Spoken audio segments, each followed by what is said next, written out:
두 개의 바빌론 오늘 첫 번째 시간입니다.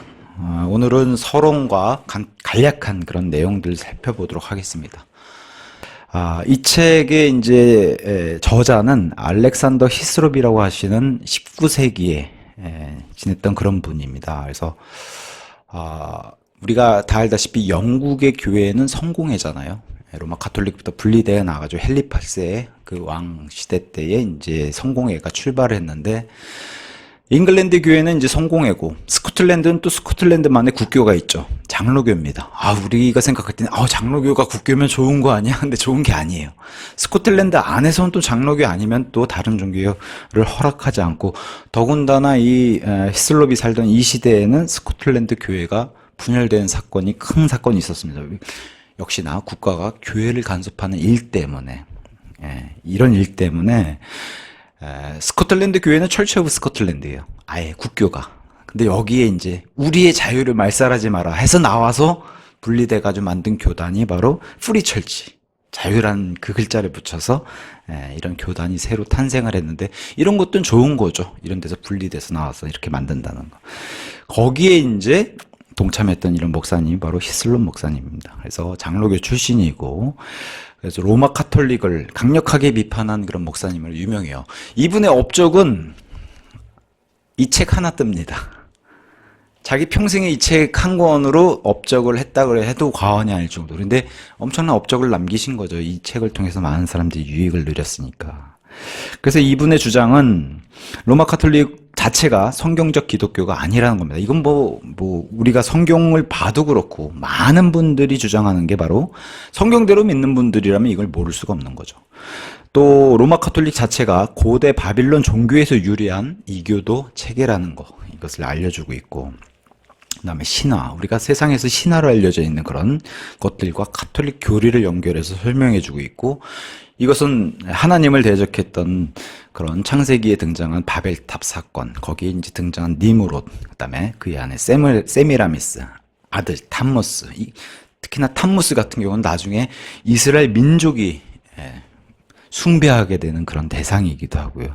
이런 아버지와 아들, 또 어머니와 아들, 그리고 그 아들이 심지어는 부활 사상, 그런 신앙, 이 체계를 가지고 있는 게 바로 바빌론 종교예요.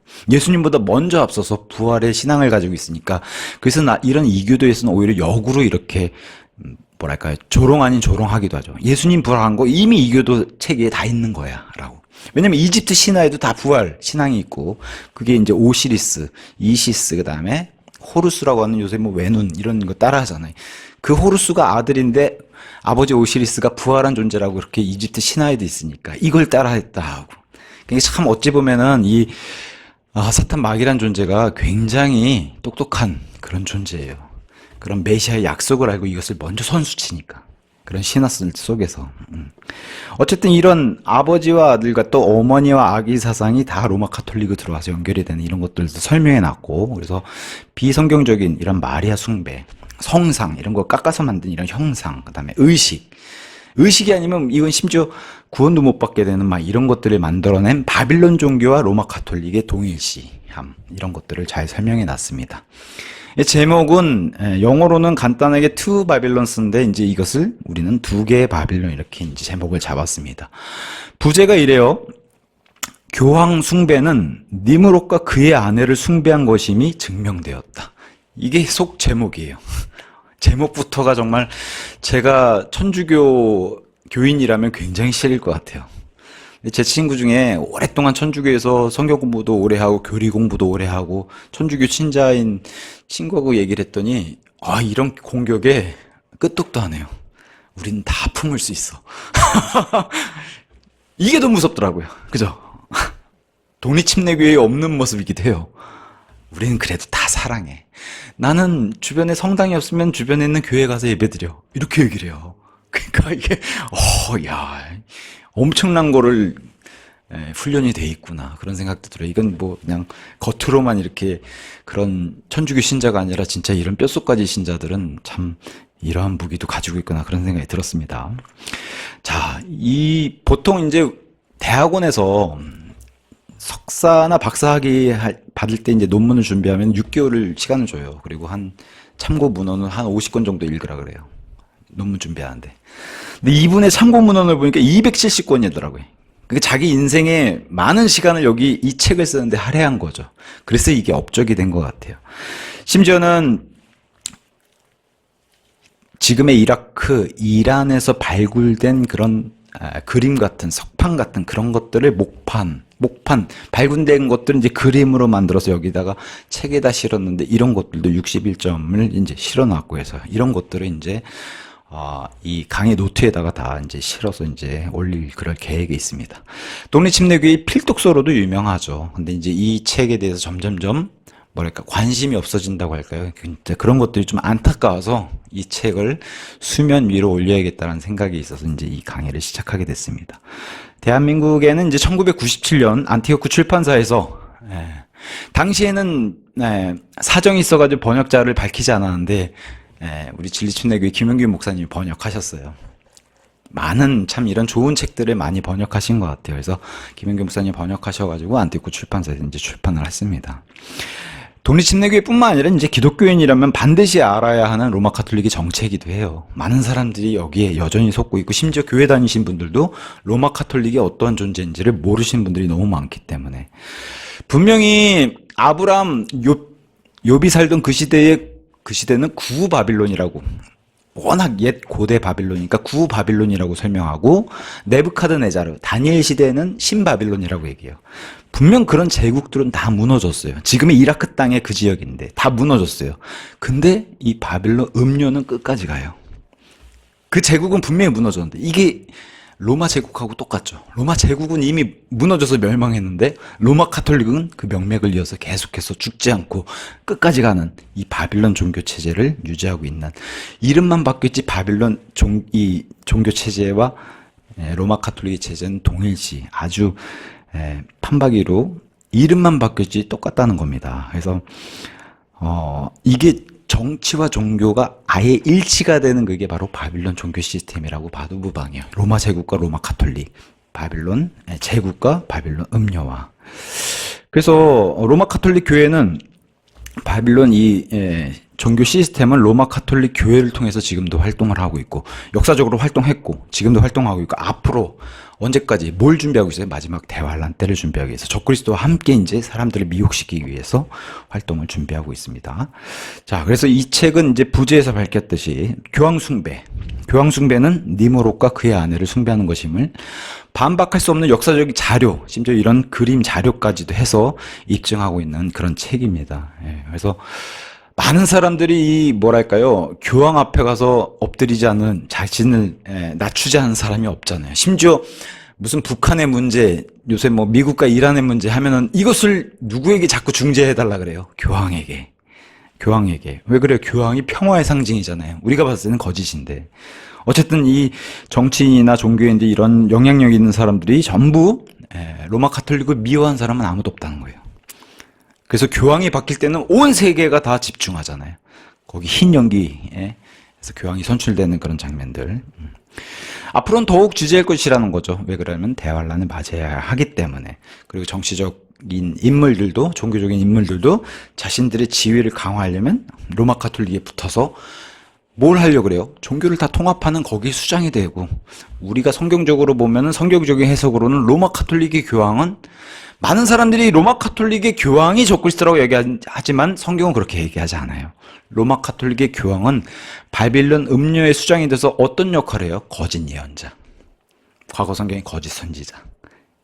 이 거짓 예언자가 돼서 적그리스도를 도와주는 역할을 하는 사람이 바로 교황이에요. 좀 이따 그건 다시 한번 살펴보기로 하고요. 그래서 성경에서는 성경을 알고 성경을 바로 한다면 로마 카톨릭을 가까이 할 수도 없죠. 그래서 많은 우리 침례 성도 그 선조들이 많이 로마 카톨릭에 이렇게 순교당한 그런 역사도 가지고 있습니다. 로마 카톨릭 안 그래도 이제 의식주의 이런 것을 점차 확장하고 확대해 나가고 그러고 있죠. 지금도 마찬가지고요. 하나님께서 우리에게 주신 2부가 그리고 맨 처음에 말씀을 삭제한 그 단어가 바로 값없이에요. 프리가 들어가요. 가장 좋은 선물인 자유. 근데 대환란은 아무리 봐도 이 자유가 말살되는 그런 시대잖아요. 통제 시대에 들어가니까. 그리고 전체. 그래서 그 적그리스도의 세상을 이제는 코앞에 두고 있잖아요. 그런 세상을 또 기독교적인 관점으로 더 이렇게 넓게 볼 수 있는 그런 좋은 시간이 되길 바라면서 이 영상을 통해서 많은 그리스도인들과 또 많은 사람들이 로마 카톨릭에 대해서 또 그 속에 숨어있는 바빌론에 대해서 정체를 바로 알고 많은 유익을 누리길 바라는 그런 마음에서 강의를 준비했습니다. 사무엘기상 2장 30절에 이스라엘의 주 하나님이 말하노라. 나를 존귀하게 여기는 자들을 내가 존귀하게 여길 것이요 나를 멸시하는 자들은 가볍게 여기리라. 자, 목차로 보면 이런 오늘 서론을 이제 시작으로 해서 이제 경배의 대상, 마귀도 삼위일체가 있다는 거예요. 그리고 어머니와 아기 숭배 사상, 이게 이제 마리아와 아기 예수의 숭배 사상으로 가죠. 이게 단순히 로마 카톨릭 안에만 있는 게 아니라 전 세계 곳곳에 있는 이 어미와 아기 사상이 전 세계에 퍼져 있다는 것을 이제 많은 자료들로 이제 입증할 거고, 그 다음에 이제 명절과 절기, 로마 카톨릭 같은 경우는 또 이것을 이어받은 개신교, 최근에도 이제 부활절이 지나갔지만 이런 절기들 성경에서도 강조하지 않은, 그러니까 성경을 너무 모르는 거죠. 교회를 평생 다녀도 이 부활절이 성경적인 걸로 알고 지내는 사람들이, 지키는 사람들이 얼마나 많아요. 저도 과거에 그랬고, 크리스마스도 그렇고, 이제는 근데 유튜브가 요새는 많이들 이렇게 발달이 되고 그러다 보니까 크리스마스는 더 이상 예수님의 생일이 아니다라는 것은 많은 사람들이 이제 상식적으로 아는 것 같아요.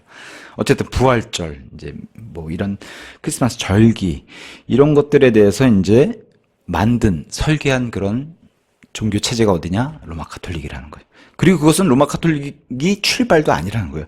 바빌론 종교에서 시작했다는 겁니다. 이런 절기들, 부활절. 그 다음에 성모 승천 대축일. 저희 집 앞에 있는 성당 이름도 성모 승천 성당이에요.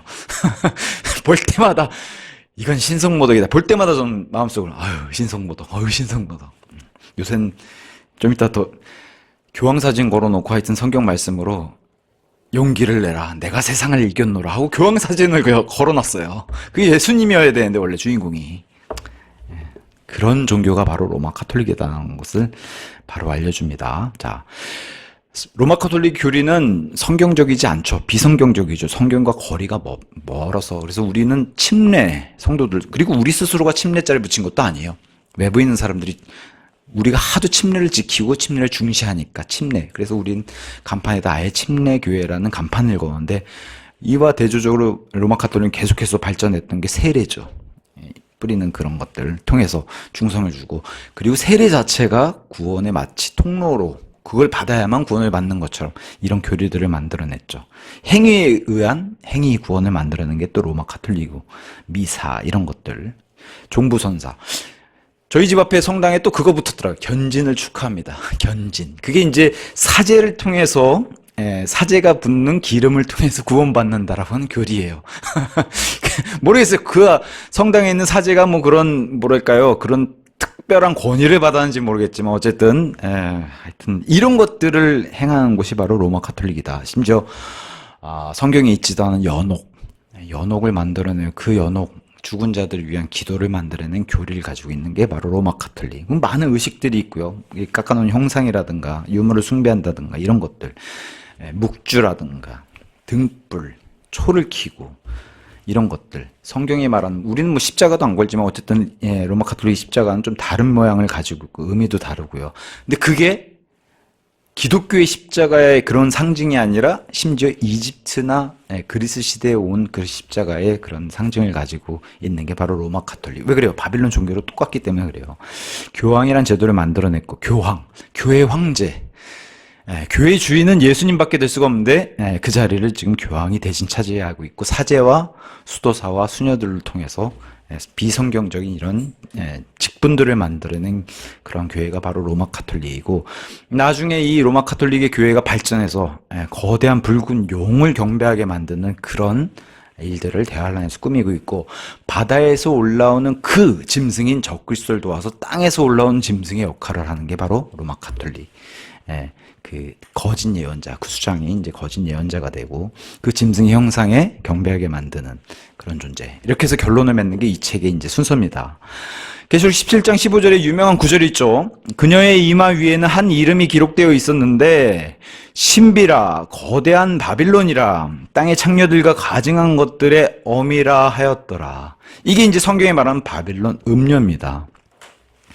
성경은 독특한 책이기도 하죠. 왜 그래요? 예언을 하는 책이기 때문에. 그래서 그 예언의 성취를 담는 게 바로 특히나 우리 같은 시대에는 계시록의 그 강한 성격을 띠고 있죠.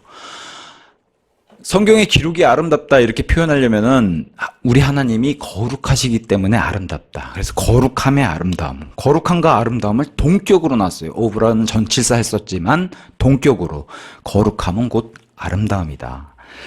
그래서 예언, 우리 거룩하신 하나님께서 예언하신 그 성격, 그 성경의 기록을 담은 계시록을 가서 그 계시록의 바빌론 음녀의 기록을 보면 7 산들 위에 앉아 있는 그 여자. 그래서 이 여인이 무엇일까? 성경대로 믿는 우리와 같은 바이블 빌리버들은 열이면 9은 로마라고 얘기해요. 7 산들에 위에 앉아있는 여인. 계시록 17장 8절에 나옵니다. 이 세상의 어떤 도시, 지금 뭐 과거에는 위키백과, 요새 같으면 뭐 챗GPT한테 물어보면 7 산들 위에 있는 도시가 어디야? 라고 물어보면 바로 나와요. 로마라고. 이건 답이 너무 쉽기 때문에 이건 달리 해석할 방법도 없어요. 그 세상 어떤 도시도 서울이란 도시, 서울은 7 산 위에 있는 도시입니다라고 표현 안 하잖아요. 근데 실제로 7 산들 위에 있는 세워진 도시가 바로 로마입니다. 그 7 산의 도시, 그것을 위키백과에도 굉장히 자세하게 설명해 놨어요. 오직 로마만이 이렇게 7 산 위에 세워진 도시라는 긍지를 가지고 있어요. 실제로. 그래서 굳이 성경이 아니라 이렇게 계시록의 말씀이 아니라고 해도 과거 뭐 그리스 시대부터 해서 로마 시대에 이런 2000년 역사 가운데 많은 시인들 있잖아요. 믿지 않는 이교도 시인들, 웅병가들, 철학가들, 이런 사람들의 이런 예언이 아니고 성경 말씀이랑 관계가 없다고 해도 이런 사람들 작품이라든가 글이라든가 편지 속에 이런 내용들이 다 담겨져 있어요. 7 산들 위에 도시인 로마. 다 이렇게 특정했다는 겁니다. 시인, 작가, 뭐 철학가. 그래서 이런 사람들의 그런 글들에 가서 보면 7 산들의 도시는 바로 로마다. 심지어 로마 마지막 임시 황제였던 신마쿠스라고 하는 로마의 황제조차도 자신의 편지에 7 산 출신의 사람이라는 로마 시민의 뜻을 가지고 있는 이렇게 편지를 쓸 정도로 로마 시민인 것을 자랑스러워했고 7 산 위에 있는 도시를 자랑했습니다. 신비라 거대한 바빌론이라 땅의 창녀들과 가증한 것들의 어미라고 표현되어 있는 이 유명한 성경 구절, 7 산들 위에 그 도시 위에 권자와 본부를 두고 있는 교회가 있다라고 하면은 그 교회는 곧 바빌론이라는 것을 성경이 쉽게 알려주는 거예요. 성경도 알려주고 있고 우리가 쉽게 찾아낼 수 있도록 이렇게 알려주고 있는 겁니다. 기독교 역사 2000년 기간 안에 이 교회 시대 안에 역사적으로도 우상 숭배의 중심지가 어디였냐? 그리고 이슈의 중심지가 어디였냐? 아니면 지배, 정복자의 중심지가 어디였냐? 대표적으로 로마, 제국가 로마 교회였어요. 이것이 닮아 있는 게 먼 구약 시대의 우상 숭배 중심지가 바빌론이었다고 하는 것과 닮아 있다는 거예요. 아브람 시대의 그 구바빌론, 네부카드네자르, 다니엘 시대의 신바빌론, 그 다음에 바빌론 음료, 로마 가톨릭 다 닮아 있다는 겁니다. 교황 제도 역시 이게 하늘에서 뚝 떨어진 제도가 아니라 이교도에서 먼저 유래한, 그래서 정치와 종교가 이렇게 하나가 일치가 되면은 최고 꼭지점에 붙어 있는 이 지도자, 그 지도자는 정치적인 권력과 종교적인 이 권력 두 가지를 다 누릴 수 있어야 되는 거예요. 그게 정치와 종교가 일치가 되면 이런 모습을 보입니다. 그래서 고대 바빌론 제국에서 행해진 이교도 제도, 이 교황 제도는 거기서부터 역사를 가지고 있고 로마 카톨릭의 체계와 본질적으로 특징이 같다는 겁니다. 그리고 로마 카톨릭이 숭배하는 대상들, 축제와 절기, 계율과 교리, 의식과 의례, 사제제도, 서품 이런 모든 게 바빌론에서 유래됐다는 것은 이제 계속해서 입증해 놓고 제시를 합니다. 신바빌론 시대의 마지막 왕 벨사자를 예전 성경에는 벨사살 이렇게 돼 있는 이 사람이 이제 예루살렘에서 이 기구들을 가져다가 거기에 술을 부어서 마신 장본인이 되죠. 다니엘서 5장에. 이것을 교황도 그대로 따라하고 계시록에 그렇게 기록이 돼 있잖아요. 그 전에 포도주를 마시고 사람들 취하게 하는 존재가 바로 음료라고. 그것을 예표로 보여준 사람이 바로 이 벨사잘 같은 이런 왕들이 보여준 이런 모습이 바로 예표가 된다는 겁니다. 그리고 어느 시대예요? 바빌론 시대. 왕이잖아요. 바빌론 제국 시대. 그래서 교황 역시도 이 왕을 그대로 계승해서 모든 교회의 어미가 되고 유일한 교회가 되고 로마 교회가 이 교회에만 구원이 있다라고 주장하는 뻔뻔함을 보여서 역사적으로도 그래요. 아니라고 지금은 로마 카톨릭 세력이 좀 약해진 것처럼 보이고 또 종교 개혁에 타격을 입고서 그런 모습을 보이지만 과거 역사에서는 훨씬 더 잔혹한 그런 모습을 보였던 게 바로 로마 카톨릭이죠.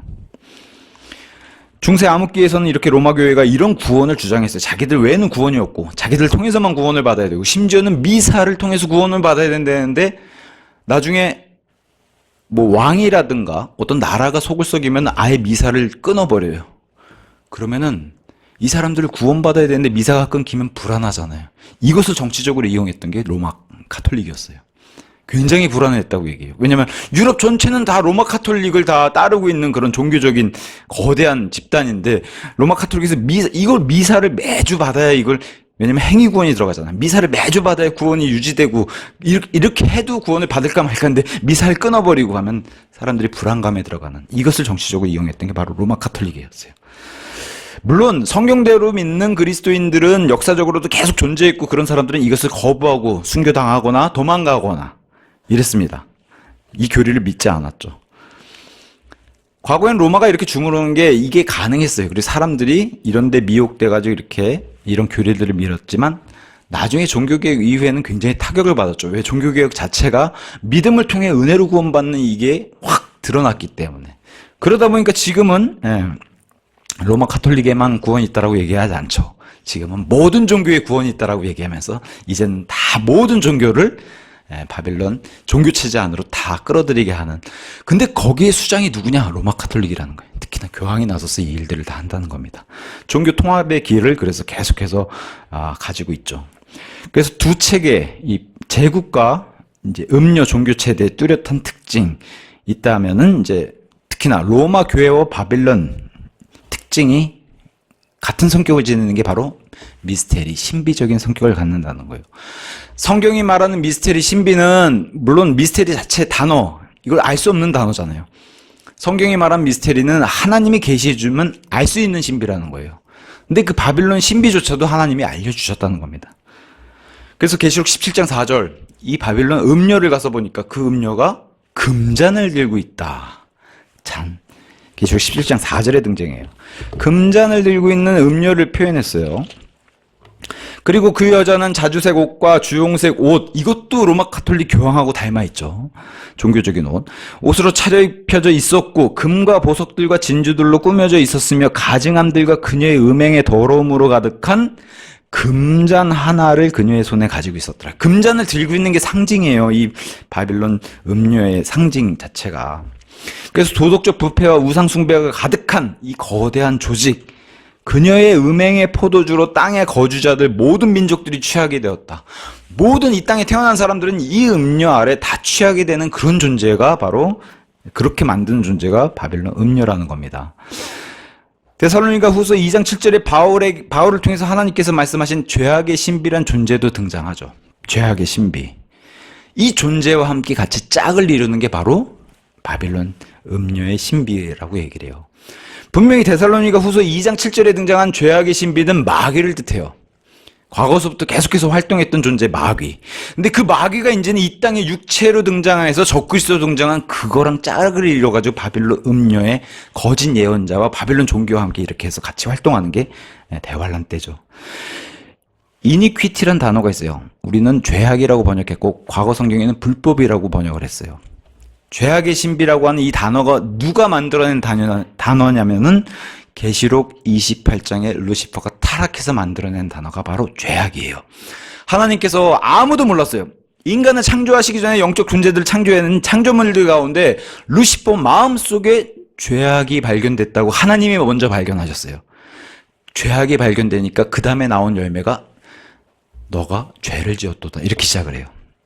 그렇게 시작한 존재가 루시퍼예요. 거기서 발견된 게 죄악인데 그 죄악을 통해서 탄생한 죄악의 신비가 언제부터 활동했겠어요? 루시퍼의 타락부터. 그 죄악의 신비를 얘기하는 거예요. 데살로니가 후서 2장 7절에. 그래서 우리 하나님은 삼위일체잖아요. 아버지와 그리스도와 성령님. 여기에 플러스 하나가 더 붙죠. 교회. 그럼 아버지와 아들과 성령님. 교회는 아들의 신부이기도 하고 성령님과도 연관이 있죠. 성령님이 우리 안에 내주해 있고. 마귀도 이것을 그대로 따라한다는 거예요. 3+1이. 마귀와 적그리스도와 그 다음에 거짓 예언자. 여기에 뭘 더해요? 바빌론 음녀. 그럼 음녀는 누구의 신부가 되겠어요? 적그리스도. 그리고 교회와 성령님이 뗄 수 없는 관계로 이렇게 관계를 맺는 것처럼 거짓 예언자와 바빌론 종교 시스템이 로마 카톨릭이 뗄 수가 없죠. 왜? 거짓 예언자가 교황이잖아요. 이런 관계가 돼요. 3+1의 이런 관계를 정확하게 따라하고 있고, 그리고 교회는 역시 교회이자 예수님의 신부이자 또 어떤 존재로 불려요? 새 예루살렘 교회라고, 아니, 도시라고 부르죠. 도시. 이것을 정확하게 모방해가지고 바빌론 음녀 시스템은 바빌론 음녀. 분명히 하나님은 여인이라고, 여자라고 표현했는데 저 큰 도시라고 표현하죠. 정확하게 일치하는 게 이 3+1의 삼위일체와 교회의 관계, 마귀의 삼위일체와 바빌론 음녀의 관계가 정확하게 일치를 하게 됩니다. 계시록에 등장한 이 여인은 분명히 금잔을 들고 있어요. 그 안에 가증스러운 걸 다 담는 모든 민족을 취하게 하는 금잔을 들고 있어요. 바빌론도 이와 정확하게 동일한 모습을 가지고 있다는 거예요. 그래서 우리 하나님께서는 예레미야를 통해서 예레미야 51장 7절. 그럼 예레미야 때는 바빌론 음녀 사도 요한에게 보여준 그때가 아니잖아요. 훨씬 더 이전으로 건너가서 예레미야 때 예레미야 입술을 통해서 어떻게 얘기하냐. 바빌론은 그럼 예레미야 때는 신바빌론 얘기하는 거예요. 구바빌론도 존재하고 신바빌론 제국도 존재하고, 바빌론은 분명히 음료가 아닌데도 바빌론 제국이에요. 근데 바빌론은 51장 7절 주의 손 안에 있는 금잔이었으니 정확하게 일치하죠. 이 바빌론 제국과 바빌론 음료는 하나구나라는 것을 성경이 증언합니다. 온 땅을 취하게 한 잔이었도다. 바빌론 제국 분명히 무너졌는데요. 여전히 사도 요한에게 보여준 음료로 존재한다는 거예요. 민족들이 그녀의 포도주를 마셨도다. 정확하게 일치하죠. 계시록의 음료와. 그러므로 그 민족들이 미쳐버렸도다. 신약과 구약의 바빌론, 하나는 바빌론 제국이고 하나는 바빌론 음료인데 정확히 똑같은 표현을 성경이 얘기하고 있어요. 성경의 저자가 한 분이시라면 이것은 분명히 같은 대상을 두고 기록한 것이 분명하게 한 거죠. 그래서 성경이 신비에 대해서, 특히나 바빌론 신비에 대해서 알려주는 것은 하나는 예표로 바빌론 제국에 등장하고, 하나는 그 바빌론 제국에 등장하는 게 훗날 등장할 바빌론 음료로 해서 계시로 등장하게 됩니다. 바빌론의 본고장을 다른 지역 이름으로는 뭐라고 부르냐? 칼데아라고 부릅니다. 여기서 아브라함이 부름받아서 여기서 나오게 된 거죠. 칼데아 지역의 신비들이라고 이렇게 부를 수도 있죠. 그래서 이 칼데아 신비, 바빌론 종교 체제와 바빌론 제국, 이 불법의 신비에서 부름받아서 거기서 구별돼서 나왔다는 것은 굉장히 의미가 있죠. 그래서 아브라함이 믿음의 조상이 되는 거고, 이 바빌론 여기서 부름받아서 나오게 됐다는 것은 의미가 굉장히 깊습니다.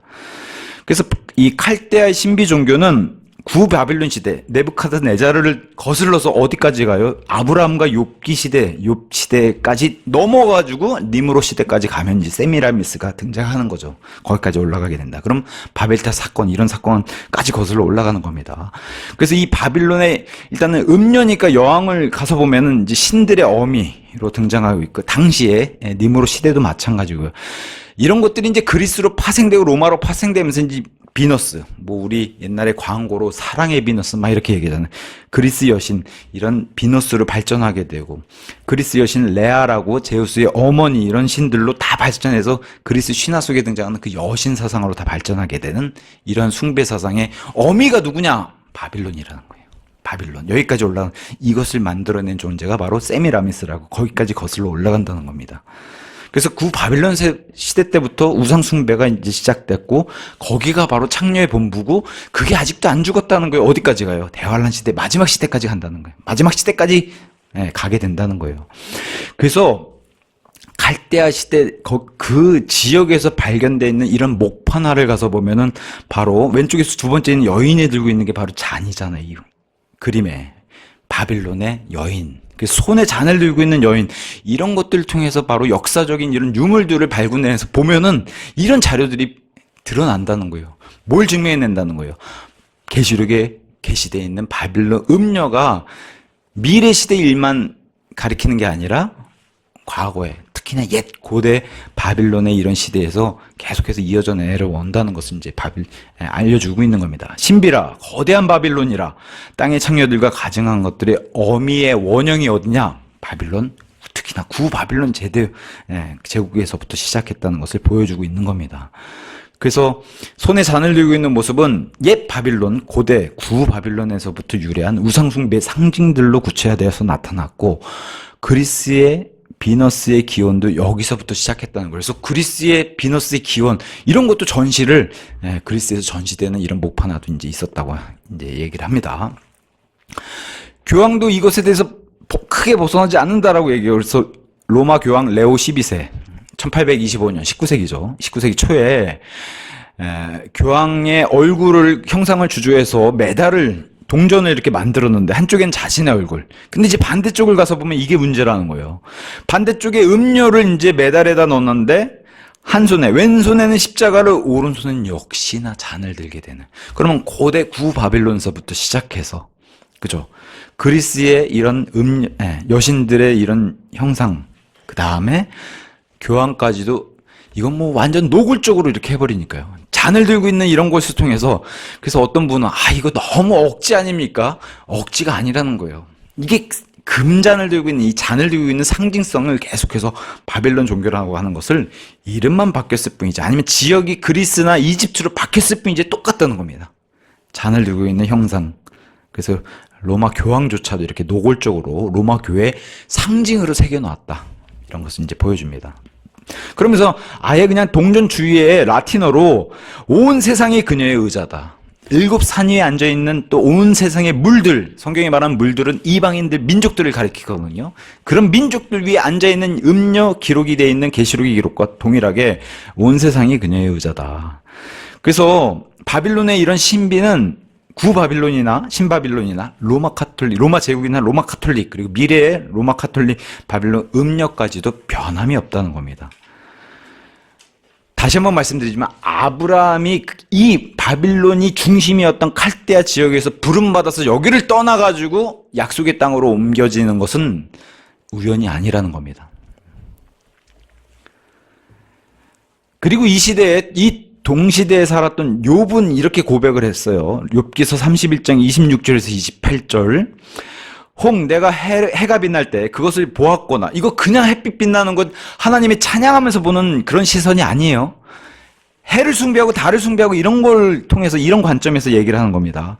자, 해가 빛날 때 그것을 보았거나 광명 속에서 거니는 달을 보았다면 그리하여 나의 마음이 남모르게 남모르게 유혹되었거나, 왜 해보고 달 보는데 유혹됐겠어요? 다른 관점이라는 거예요, 이거는.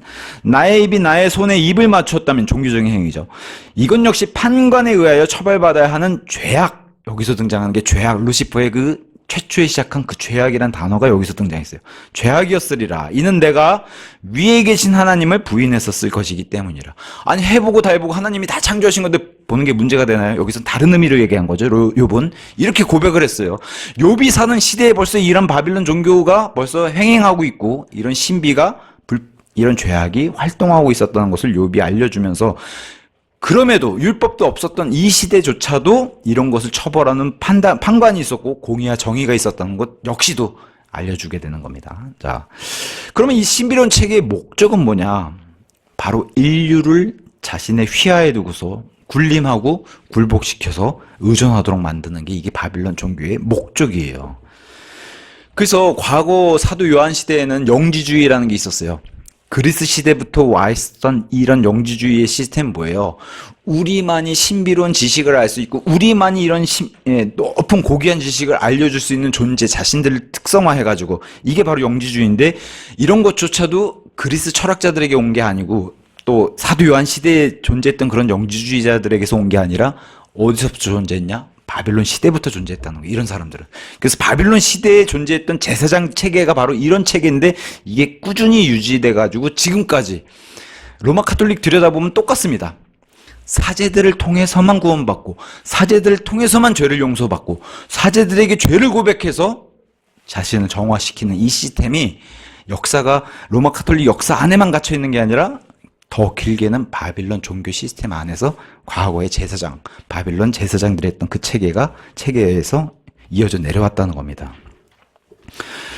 성령님께서는 분명히 얘기하고 있죠. 죄악의 신비가 이미 활동하고 있다. 그 신비는 어디서부터 활성했어요? 천상에 있을 때부터. 그래서 나중에 이 죄악의 신비는 엄청난 배교로 이어져서 결국 때가 되면 무시무시한 모습으로 드러낼 건데, 데살로니가 후서 2장 8절, 7절의 죄악의 신비에 대해서 하나님께서 계시해 주시고 2장 8절에 주님께서 입에서 나오는 영으로 진멸시킬 것이다 라고.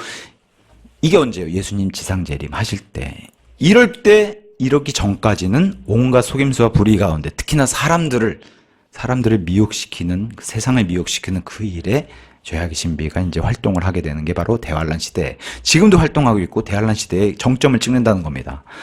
그래서 로마 카톨릭도 마찬가지지만 단번에 등장해가지고 자 지금부터 교황제도로 하겠습니다. 지금부터 세례를 시작하도록 하겠습니다. 이랬으면 사람들이 거부감이 클 거예요. 반감도 심하고.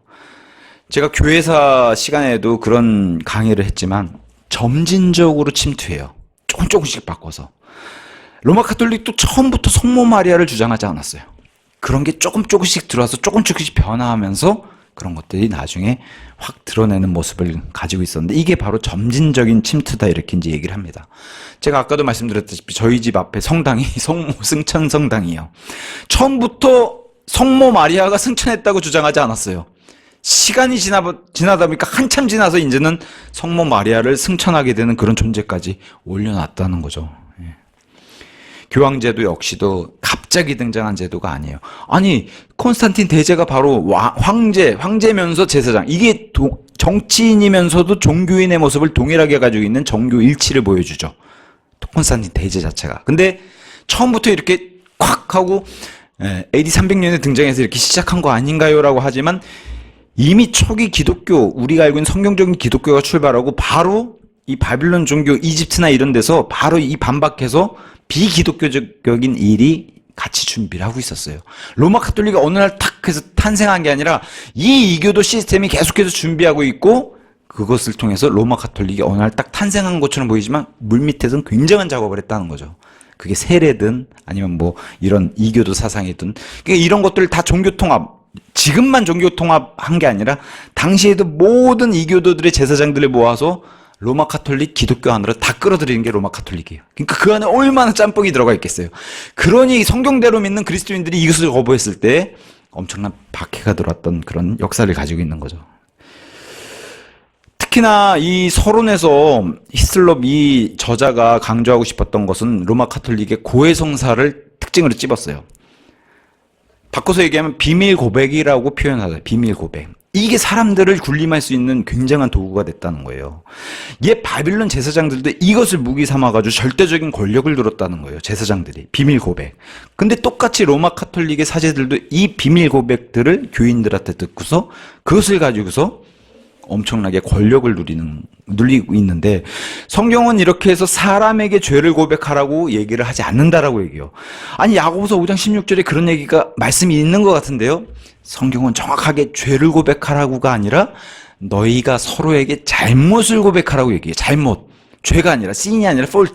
잘못. 그래서 우리가 사람에게 성도에게 형제 자매에게 잘못한 것을 서로에게 고백하는 그렇게 해서 야고보서 5장 16절 앞에는 정말 멋있는 이 구절이 들어가 있어요. 이렇게 서로 고백하면 어떤 일이 벌어지냐?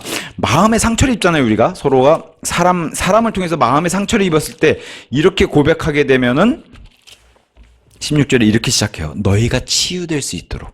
서로 잘못을 고백해서 치유를 받는다는 거예요. 잘못을 고백하고 용서해주고 이런 과정을 통해서. 그게 죄 고백이 아니에요. 성경이 말하는 것은. 그래서 이렇게 해서 우리가 한 단어가 얼마나 소중한지 성경이 알려주는 겁니다. 잘못을 고백했을 때 서로가 이렇게 마음의 치유를 받고 이런 것들을 위해서 기도하라고 얘기해요. 죄의 고백은요, 요한일서 1장 9절에 죄들을 자백은 하나님께 하는 거예요. 그러니까 사제나 교황이나 주교들에게 하는 게 아니라고 얘기했는데 이것을 비성경적으로 로마 가톨릭이 이렇게 만들었고 이것은 로마 가톨릭에서 발명해낸 게 아니라 고대 바빌론부터 이게 이어져 내려왔다는 겁니다. 고해성사 제도 자체가. 그래서 현대까지 이어지고 있다는 겁니다. 비밀 고백, 굉장히 무서운 그리고 강력한 무기를 가지고 있는 거죠. 저 사람의 비밀을 내가 알고 있기 때문에 그거 가지고 군림할 수 있는, 그리고 종교적인 이런 것들로 군림할 수 있게 되는. 그래서 이런 비밀 고백 자체를 나는 하기 싫어요 하면 어떻게 돼요? 로마 가톨릭 입장에서는 로마 가톨릭의 성체성사, 즉 미사에 참여를 못해요. 비밀 고백이 없으면 미사에 참여를 못해요. 그럼 아예 종교 생활이 참여가 안 되기 때문에 로마 가톨릭의 휘하에서는 또 중세 유럽 같은 데서는 미사에 참여하려면은 또 그렇게 해서 구원받으려면은 그죠? 로마 가톨릭 교리가 미사를 통해서 구원받는 거니까 그렇게 해서 받으려면은 비밀 고백을 해야 되는 거예요. 그럼 말 그대로 비밀 고백하면 나의 정말 취약하고 약점을 다 알려주는 거잖아요. 그거 가지고 이제 사제가 이제 강력한 무기를 가지게 되는 거죠. 자, 이것은 고대 바빌론 제사장, 그다음에 로마 교회의 사제들, 이 고해성사 비밀 고백을 통해서 사람들의 양심을 심판했어요. 이 사람들이 그 사람의 생활을 판단하는 이런 권세를 가지고 있었어요. 그리고 자의적인 뜻대로 해서 정죄됐어요. 그 비밀 고백을 듣고. 그리고 용서도 할 수 있는 막강한 권력을 행사했어요. 그러니까 로마 가톨릭 사제 같은 경우는 이 죄목이 중하다 아니면 경하다 했을 때 이것 가지고 이제 숙제 아닌 숙제를 내주죠. 청소하라든가 뭘 하라든가 헌금을 내라든가 기도를 하라. 이런 식의 이제 용서를 해줄 수 있는 막강한 권력도 가지고 있는 게 바로 사제들이죠. 그래서 과거 칼데아 제사장들만이 가질 수 있는 바빌론 신비 종교를 이해할 수 있는 유일한 열쇠를 로마 교회 사제들도 우리가 이것을 전수받았다라고 동일하게 가지고 있다고 주장하는 겁니다. 그래서 로마 가톨릭은 로마 교회 사제들만 성경 해석할 수 있는 유일한 통로라고 얘기하죠. 자신들이 아니면은 따로 성경 공부도 못하게 하고, 과거 중세 유럽에서는 아예 그냥 성경 자체를 보질 못하겠잖아요. 사제를 통해서 미사를 받았고, 사제를 통해서 이 종교 활동에 참여했어야 됐고, 사제를 통해서만 죄들을 고백했어야 되니까. 그래서 중세시대에는 모든 사람이 로마 교회가 말하는 대로 믿음을 요구받았고, 고대 바빌론 시대에도 마찬가지죠. 그 시대는 바빌론 제사장을 통해서만 믿음을 요구받았고 그대로 믿어야 했던 그런 시대였습니다. 그래서 고대 바빌론 시대에 땅이 그냥 암흑으로 덮여 있었고 총체적인 암흑인 시대였어요. 바벨탑을 쌓고 하나님을 대적하고 우리 힘으로 해보자, 이게 이제 바빌론 시대였잖아요. 그렇게 덮었던 것처럼 로마 교회 역시도 중세에 엄청난 활약을 보였어요. 아예 시대 자체가 믿는 사람들이 붙인 것도 아니에요. 세상 역사가들이 암흑시대다. 1000년 동안. 영어로도 다크에이지였어요. 암흑시대다. 똑같다는 겁니다. 바빌론 시대나 로마 카톨릭 시대나. 이 시대는 성경이 말하는 이런 복음에 하나님의 영광스러운 빛이 가려져 있던 그런 시대였고, 성경 자체를 봉인한 그런 시대였어요. 신비라, 거대한 바빌론이라, 땅의 창녀들과 가증한 것들의 어미라고 불리는 이 존재가 이제는 가장 어두운 시대를 준비하고 있다는 겁니다. 가장 어두운 시대, 대환란 시대를 준비하고 있으면서 여전히 죽지 않고 지금도 활동하고 있고 앞으로 활동하게 될 바빌론, 그 다음에 로마 카톨릭, 이 두 체제는 뚜렷하게 같은 특징을 가진 두 체제로 이렇게 존재하고 있다는 것을 오늘 첫 시간에 이제 말씀드렸고, 오늘 여기까지 마무리하면서 이제 다음 시간부터 본격적으로 이제 두 바빌론 이런 시간을 좀 가져보도록 하겠습니다. 여기까지 하고 마치도록 하겠습니다.